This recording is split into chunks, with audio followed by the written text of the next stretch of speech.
मैं मनीष कुमार स्वागत करता हूं आपके इस नए फ्रेश वीडियो में। आज का हमारा जो चर्चा का विषय है वो ये है कि आप गवर्नमेंट जॉब या फिर प्राइवेट जॉब करते हुए कैसे आप गवर्नमेंट जॉब का प्रिपरेशन कर सकते हैं, उसके बारे में हम लोग इस वीडियो में चर्चा करेंगे।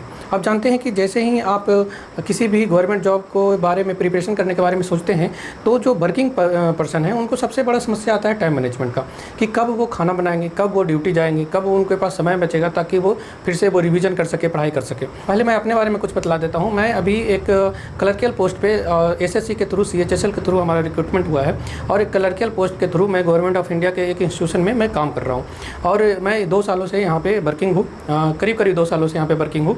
और जब मैं एसएससी का भी तैयारी कर रहा था तो कुछ दिनों तक मैंने डेडिकेटेड होकर तैयारी किया। उसके बाद जब रिजल्ट में कुछ डिले होने लगा तो फिर मैं साथ साथ में कोचिंग में पढ़ाना स्टार्ट कर दिया था। आपको मैं यहाँ पे वीडियो लगा दूंगा। मैं पहले अनअकैडमी पे भी एडुकेटर का काम कर चुका हूँ। कुछ सालों तक मैंने वहाँ पे पढ़ाया, कुछ सालों नहीं, कुछ महीनों तक वहाँ पे मैंने पढ़ाया। उसके बाद मैं बहुत सारे कोचिंग संस्थानों में भी हमने पढ़ाया। उस समय तक हमारा कोई सिलेक्शन नहीं हुआ था, मैं प्राइवेट जॉब ही कर रहा था, साथ साथ में वहाँ भी समय निकल रहा था प्रिपरेशन के साथ साथ। तो ऐसा नहीं है कि आप जब पढ़ाई कर रहे हैं तो आप साथ में समय नहीं निकाल सकते, तो टाइम मिलता है। ऐसा नहीं है कि आप 24 घंटा में 18 घंटा, 17 घंटा, 15 घंटा आप लगातार पढ़ाई कर रहे हैं। अगर पढ़ाई कर पा रहे हैं तो वो भी अच्छा है, लेकिन हमारा जो चर्चा का विषय है कि टाइम मैनेजमेंट कैसे करें अगर आप एक जॉब कर रहे हैं। तो मेरा उस कोचिंग के साथ साथ मैंने तैयारी करा था और हमारा सिलेक्शन हुआ और मैं 2 सालों से जॉब में हूँ। उसके बाद मैं जब यहाँ पे आया तो फिर मुझे लगा कि थोड़ा सा और आगे ट्राई करना चाहिए, तो मैं रेलवे जेई का तैयारी करना स्टार्ट किया और इस बार मेरा रेलवे जेई में सिलेक्शन हो चुका है। मेरा जो डॉक्यूमेंट वेरिफिकेशन और मेडिकल का डेट है वो 1 अगस्त को आया है। आप जानते हैं, आपने अगर हमारा वीडियो देखा होगा तो आपको पता होगा कि मैं मुंबई जोन से फॉर्म भरा था और वहीं पे हमारा सिलेक्शन हुआ है। मेरा जो ब्रांच है वो मैकेनिकल है। तो मैकेनिकल से रिलेटेड आपको कोई भी समस्या, दुख, परेशानी आता है तो आप हमारे टेलीग्राम चैनल पे आप जुड़ सकते हैं और उस टॉपिक के बारे में बता सकते हैं कि हमारा हाँ यहाँ पे समस्या हो रहा है। उस टॉपिक से रिलेटेड मैं वीडियोज़ या फिर आपको गाइडेंस देने का प्रयास करूँगा जिस तरह से आपका प्रॉब्लम रिजॉल्व हो पाए। बाकी हम लोग जिस विषय पर हम लोग चर्चा कर रहे थे उस पर वापस आते हैं। जब मैं यहाँ पे जॉब में आया तो गवर्नमेंट जॉब था, तो मेरे पास यहाँ पे जो ड्यूटी है हमारा वो 9:30 बजे से लेकर के 5:30 बजे तक का है और 6 डे वर्किंग है, जिसमें कि वेडनेसडे और सैटरडे को हाफ डे होता है, मतलब 2 बजे तक ऑफिस रहता है। तो फिर मैंने कैसे टाइम मैनेज किया कि जब मैं सवेरे उठता था 7 बजे, हमारा मॉर्निंग में उठने का समय है, और उस समय जब उठता था उसके बाद थोड़ा बहुत नाश्ता वास्ता बनाया और उसके बाद उसको खा करके ड्यूटी 9:30 तक मैं पहुँच जाता था, क्योंकि हमको मेरा जो एकोमोडेशन है वो सरकारी क्वार्टर के तौर पे मिल चुका है था। जब मैं ज्वाइन किया था उसी समय हमको क्वार्टर अलॉटमेंट मिल चुका था, तो मैं सरकारी क्वार्टर में ही रह रहा हूँ। और उनके साथ साथ मैं, चूँकि यहाँ पे वॉकिंग डिस्टेंस है, 100-200 मीटर का दूरी है, तो वहाँ पे जाना आसान है, तो टाइम यहाँ पे बच जाता है। और उसके बाद जैसे ही मैं ऑफिस आया, फिर ऑफिस में मुश्किल से समय मिल पाता था। हालांकि ऑफिस में भी मैं समय निकालने का प्रयास करता था, और ऐसा नहीं है कि बहुत ज़्यादा हेक्टिक शेड्यूल है तो वहाँ पे क्या बोलता है कि आपको पढ़ने का तैयारी करने का समय नहीं मिलता है। बहुत सारे ऐसे ऑफिसेस होते हैं जिसमें थोड़ा बहुत समय मिल जाता है। जैसे मेरे केस में जब लंच का टाइम होता था 1 से 2, तो उस समय मेरे पास 1 घंटा का पूरा समय मिल जाता था। उस समय मैं कुछ करेंट अफेयर वगैरह जो होते हैं वो मैं देख लिया करता था।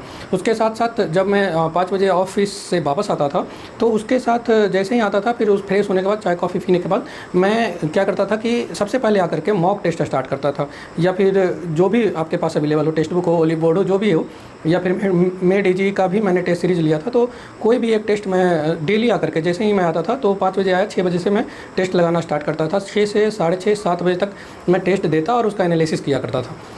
उसके बाद जैसे ही 7, 7:30 बजता था, 1 घंटा में हमारा खाना बनाने का प्रोग्राम स्टार्ट हो जाता था। तो जैसे ही करेंट अफेयर का ऑडियो लगा करके, या तो आप ईयरफोन में, ईयरबड में, या फिर साउंड पे, जिस तरह से आप सुन पाएँ, वो मैं करके साथ में खाना बनाया करता था। 1 घंटा का समय, जिसमें 1 घंटा में जो भी खाना बनाना हो, रोटी सब्ज़ी बनाना हो, जो भी मेरा तैयार हो जाता था। फिर उसके बाद 8 बजे, 8:30 बजे तक, 9 बजे तक हार्डली मैं खाना वाना खा करके फिर से मैं फ्री हो जाता था। फिर मेरे पास समय बचता था 9 से लेकर के 1 बजे तक, 9 से 10, 10 से 11, 11 से 12, 12 से 1, मतलब पूरा 4 घंटा का समय हमको पूरा मिल जाता था। और यहाँ पे टेस्ट लगाने का ज़रूरत नहीं था, सारा टेस्ट मैं स्टार्टिंग में ही लगा लिया था। जैसे ही ऑफिस से आता था उस समय मैं टेस्ट लगा लिया करता था। अब मेरे पास पूरा समय था 4 घंटा का, जिसमें मैं प्लान तरीके से, मैं इसके बारे में आगे डिस्कस करूँगा कि रेलवे जाने वाले स्टूडेंट्स को कैसे सब्जेक्ट को डिस्ट्रीब्यूट करना है, कौन सा सब्जेक्ट सब्जेक्ट को कितना वेटेज देना है, कब कौन सा सब्जेक्ट को पढ़ाई करना है, तो वो मैं आपको आगे वाले वीडियो में बताऊंगा। तो उस तरह से मेरा 4 घंटा का समय ज़्यादा था, जिसमें 1 घंटा का समय प्रैक्टिस के लिए जो MCQ क्वेश्चन होते थे, और कुछ समय मेरा थ्योरी पे जाता था। अधिकांश समय मेरा थ्योरी और कंसेप्ट बिल्डिंग पे जाता था, और बाकी समय मैं प्रैक्टिस किया करता था। और ये हमारा शेड्यूल है। फिर 1 बजे फिर सो गया, फिर सवेरे 7 बजे तक उठता था, मतलब 7 घंटा का एक हेल्दी नैप भी हमको बढ़िया नींद पूरा हो जाता था। तो ये हमारा टाइम मैनेजमेंट था। और ये टाइम मैनेजमेंट मैं करीब 6 से 7 महीना 8 महीना तक मैंने बड़ा अच्छा से चलाया, और इसमें कोई समस्या इशू मेरे को आज तक सामने नहीं आया। ये हमारा शेड्यूल था। आपको इसमें आपके हिसाब से आप मॉडिफिकेशन कर सकते हैं, क्योंकि मेरे ऑफिस टाइम में भी कुछ 1-1.5 घंटा 2 घंटा का समय मिल जाता था, जहाँ पे मैं कुछ न कुछ वहाँ पे जो समय था वो मैं निकाल लिया करता था। अगर आपका ऐसा जॉब है जिसमें आप ऑफिस में कुछ भी नहीं निकाल पा रहे हैं, जैसे प्राइवेट जॉब होगा तो हो सकता है नहीं निकाल पा रहे होंगे, तो वहाँ पे आपको कुछ अलग से 4 घंटा का समय इधर मिल रहा है, तो वहाँ पे आपको करंट अफेयर के लिए कुछ अलग से समय निकालना पड़ेगा, या फिर आप जैसे मैनेज कर पाएँ। क्योंकि करंट अफेयर में 2 ही समय पढ़ा करता था, या तो मैं ऑफिस में बैठ के पढ़ लूँ, या फिर मैं जब खाना बना रहा होता था तो मैं ईयरबड में सुन लो उसको, पढ़ाई वीडियो नहीं देख करके मैं उसको ऑडियो के फॉर्म में मैं सुन लिया करता था। तो ये हमारा तरीका था। और RRB JEE में मेरा मार्क्स मैं आपको बगल में दिखा दूंगा। मेरा जो रॉ मार्क्स आ रहा था 103 पॉइंट कुछ था, और जब 2 क्वेश्चन ड्रॉप हुआ और 2 क्वेश्चन मेरा सही भी हुआ था ऑब्जेक्शन के बाद, तो उसमें 105.66 नंबर आ रहे थे।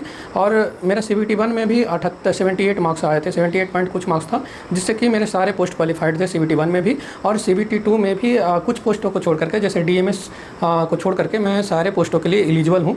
बाकी देखा जाए कि कौन सा पोस्ट मिलता है आगे। और अगर आपको टाइम मैनेजमेंट हमारा सही लगा तो आप इसको फॉलो कर सकते हैं, या फिर आपको कुछ इसमें मॉडिफिकेशन करना है तो इस हिसाब से आप टाइम मैनेजमेंट करें। कहने का मतलब अर्थ यही है, इस वीडियो का सार यही है कि ऐसा नहीं है कि गवर्नमेंट जॉब करते हुए या फिर प्राइवेट जॉब करते हुए किसी भी जॉब का प्रिपरेशन आप नहीं कर सकते हैं। खास करके जो 1 डे कम्पिटिटिव एग्जामिनेशन है उसकी तैयारी तो बहुत आराम से कर सकते हैं, इसमें कोई ज़्यादा समस्या नहीं होता है। आप जानते हैं कि RRB JEE मैकेनिकल का जो सिलेबस है वो थोड़ा नहीं है, काफ़ी अच्छा खासा सिलेबस है, और इसमें CBT 1 और CBT 2 दोनों का तैयारी करना पड़ता है, मतलब टेक्निकल और नॉन टेक्निकल दोनों का तैयारी करना पड़ता है। हालाँकि मेरा जॉब SSC से था, तो मेरा जो नॉन टेक्निकल पार्ट था वो काफ़ी अच्छा था, तो मेरा नॉन टेक्निकल के लिए कोई ज़्यादा खास समय देना नहीं पड़ा इस बारी रेलवे JEE के प्रिपरेशन के समय में।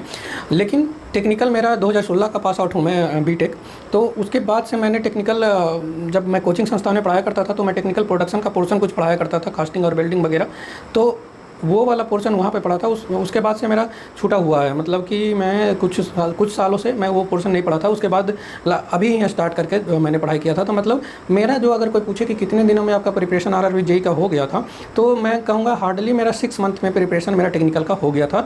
ये थ्योरी का बता रहा हूँ कि थ्योरी में यहाँ पे सबसे पहले मेरा प्लान ये था कि चूँकि मैं 2016 का पास आउट हूँ, काफ़ी अच्छा खासा समय हो गया, तो मेरा टेक्निकल बिल्कुल 8 सालों में भूल ही जाता है लोग, 16, 8, 24।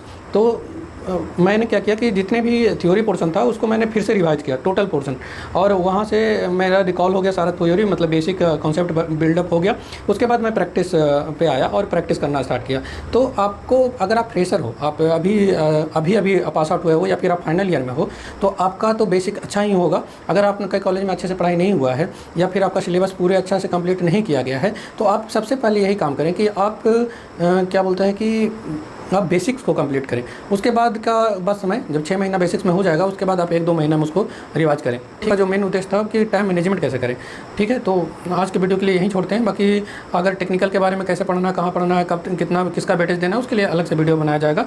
बाकी अगर इस तरह के गाइडेंस आपको चाहिए होगा हमारे से, तो आप हमारे चैनल को सब्सक्राइब करिएगा। और मैं पहली बार बोल रहा हूँ ये कि आप अपने हमारे चैनल को सब्सक्राइब करिएगा, और टेलीग्राम चैनल मैंने एक बनाया है जिसमें आप जुड़िए, वहाँ पर कोई क्वेश्चन है तो राइज करिए और कमेंट करिए।